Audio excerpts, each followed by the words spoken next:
태상은 하지유지하고 기차는 친히 예지하며 기차는 외지하고 기차는 모진이라 신부조건이면 유불신원이니라 유예하여 기귀연하고 공성사수하니 백성은 계위하 자연이니라. 누군가를 이끈다는 것은 무엇일까요?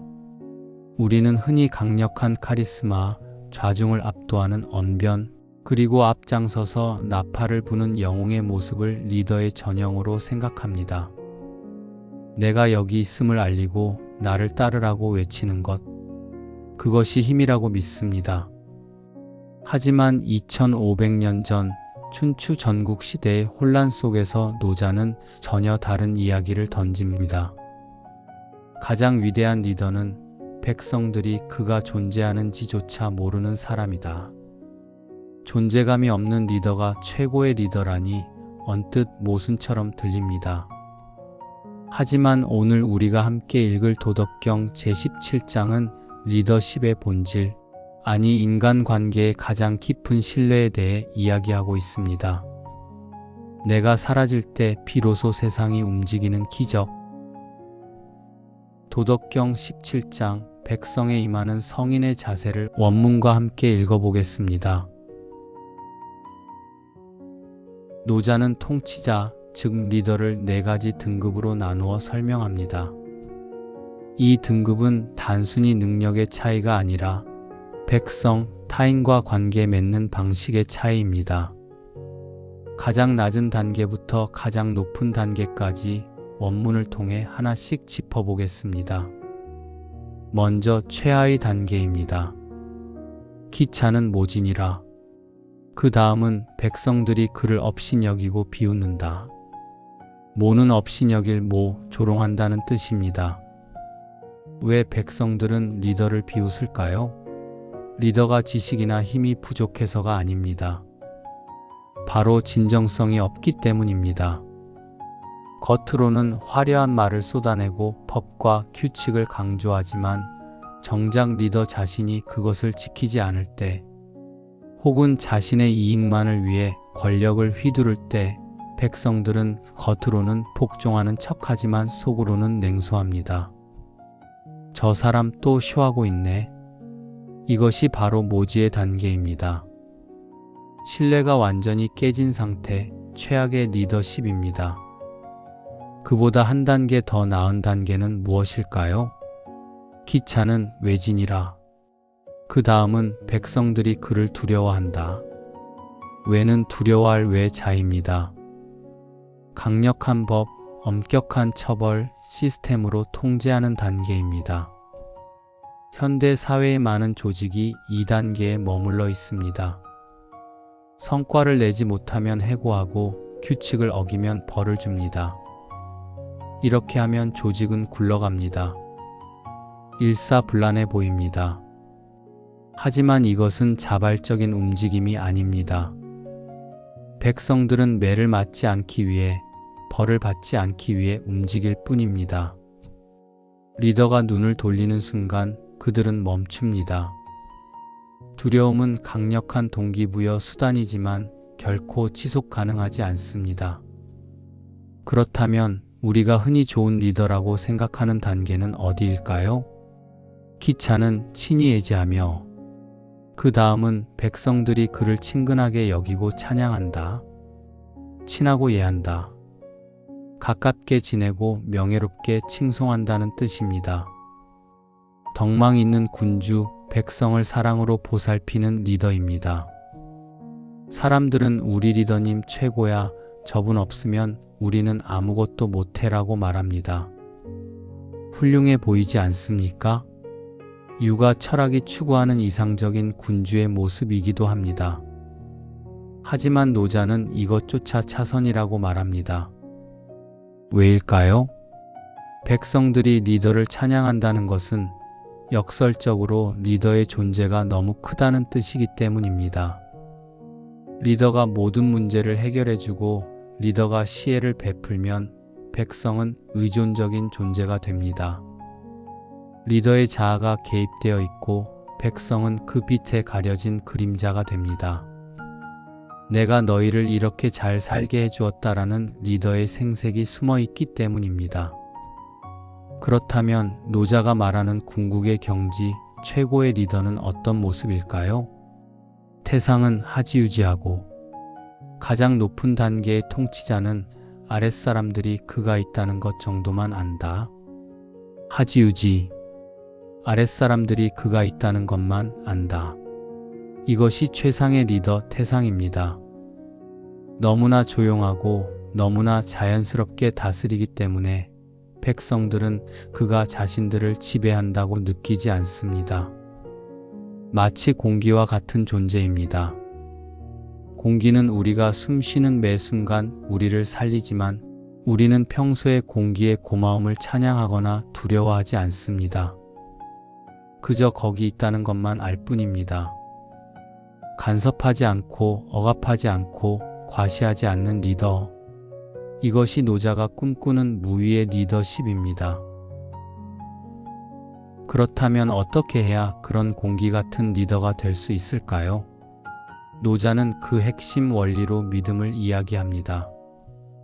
이 구절은 도덕경 전체를 통틀어 가장 날카로운 통찰 중 하나입니다. 신부조건이면 유불신원이니라. 통치자의 믿음이 부족하면 백성에게서 불신이 생긴다.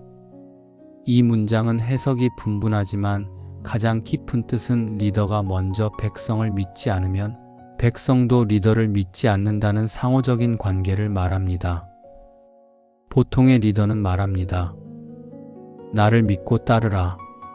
백성에게 신뢰를 요구합니다. 하지만 노자는 말합니다. 내가 먼저 그들을 믿어라. 신부족은 리더가 백성의 자율성과 선한 본성을 믿지 못하는 상태를 말합니다. 백성을 믿지 못하니 간섭하게 되고 감시하게 되고 규칙을 촘촘히 짜서 통제하려 듭니다. CCTV를 달고 보고서를 쓰게 합니다. 그러면 백성들은 어떻게 반응할까요?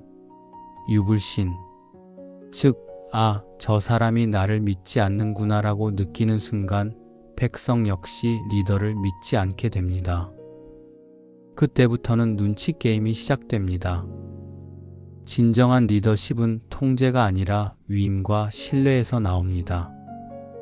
당신들은 스스로 잘할 수 있는 존재들입니다 라는 무한한 신뢰를 보낼 때 사람들은 그 신뢰에 보답하기 위해 스스로 움직이기 시작합니다. 백성을 믿는 성인은 어떤 태도를 보일까요? 그는 수다스럽지 않습니다. 유해하여 기귀연하고 그윽하구나. 그 말을 귀하게 여기는 태도여. 유는 멀다, 아득하다, 여유롭다는 뜻입니다. 성인은 조급해하지 않습니다. 그리고 귀연, 말을 귀하게 여깁니다. 말을 아낀다는 뜻입니다. 리더가 말이 많으면 지시가 많아집니다. 지시가 많으면 백성은 헷갈립니다. 법령이 자주 바뀌면 백성은 혼란스럽습니다. 성인은 꼭 필요한 말이 아니면 침묵합니다. 그 침묵은 무관심이 아니라 백성들이 스스로 생각하고 움직일 수 있도록 기다려주는 여백입니다. 그리고 마침내 그 기다림과 믿음 끝에 위대한 결실이 맺어집니다. 도덕경 17장의 클라이맥스이자 모든 리더가 가슴에 새겨야 할 마지막 구절입니다. 공성사수하니 백성은 계위와 자연이니라. 공을 이루고 일이 완수되었으나 백성들은 모두 말하기를 우리가 저절로 그렇게 되었다고 하는구나. 공성사수, 공이 이루어지고 일이 완수되었습니다. 분명히 성과가 났습니다. 나라가 부강해지고 삶이 편안해졌습니다. 그런데 그 공로를 누구에게 돌립니까? 백성계위. 백성들이 모두 말합니다. 아자연, 이것은 우리 스스로 저절로 그렇게 된 것이다. 이것이 충격적인 결말입니다. 백성들은 리더 덕분이라고 찬양하지 않습니다. 심지어 리더가 무엇을 했는지 기억조차 못할 수도 있습니다. 그저 우리가 잘해서, 우리가 노력해서 일이 술술 잘 풀려서 이렇게 되었다고 생각합니다. 보통의 리더라면 여기서 서운함을 느낄지도 모릅니다. 내가 얼마나 고생했는데, 내가 밤새워 전략을 짰는데, 라고 말하고 싶을 겁니다. 하지만 성인은 거기서 미소 짓습니다. 왜냐하면 백성들이 내 힘으로 해냈다는 성취감과 자부심을 가질 때 그 생명력은 가장 강인해지기 때문입니다. 리더의 에고가 사라진 자리에 백성들의 자아가 꽃피는 것, 자신을 지음으로써 세상을 완성하는 것, 그것이 노자가 말하는 아자연, 즉 내가 스스로 그러하다의 경지입니다. 도덕경 17장은 우리에게 묻습니다. 당신은 칭송받는 리더가 되고 싶습니까? 아니면 사람들이 스스로 성장하게 만드는 리더가 되고 싶습니까? 가정에서 부모로서, 직장에서 상사로서, 혹은 한 모임의 리더로서 우리는 너무 많은 말을 하고 너무 많은 간섭을 하며 나를 따르라고 외치고 있는 건 아닐까요? 그리하여 아이들이, 부하 직원들이 내가 스스로 했다는 기쁨을 느낄 기회를 빼앗고 있는 건 아닐까요? 최고의 리더는 물과 같습니다. 만물을 기르지만 다투지 않고 공을 세우지만 소유하지 않습니다. 당신이 있는 듯 없는 듯 할 때 당신의 사람들은 가장 위대해질 것입니다. 오늘 말을 조금 줄이고 그저 묵묵히 지켜봐 주는 것, 당신을 믿습니다라는 눈빛 하나를 보내는 것, 그것이 태상 가장 높은 덕을 실천하는 시작일 것입니다.